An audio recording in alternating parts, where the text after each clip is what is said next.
Contrary to popular belief, the majority of the soldiers sent to colonize the Philippines by the Spanish were not actually white Spaniards.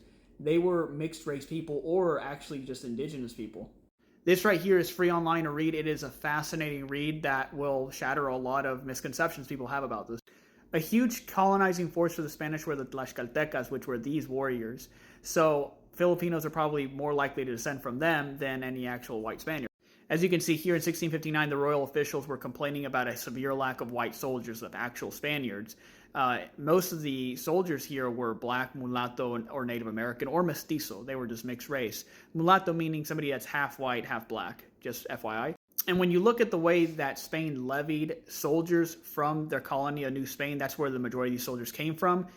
It was people that were criminals or just the underbelly of society that were not desired, like people that did a lot of property crimes or they were drunkards, things like that. They would just pick them up and send them to Manila.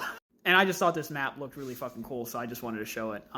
But more of an ancient map here of the region. And then I just had the AI generate this of a Tlaxcalteca warrior, although I think the armor is wrong, but you get the picture, you know, just as a little like visualization. This is a nice table showing the amount of soldiers sent to the Philippines. The total is 8,436. The average annually is 156. So it's kind of interesting to see all throughout the years how many were actually sent. And just some high points, as I said right here.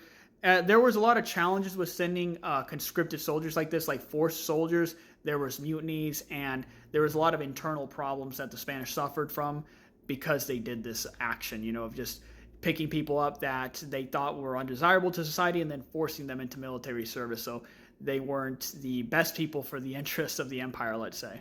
But this is something that that I've noticed said by Filipinos, that they think they descend from a lot of like Spanish white soldiers, but they're way more likely to descend from just the indigenous people of the Americas, because that was the majority of the forces that were used for this colonization effort. Although there were some white Spaniards, of course.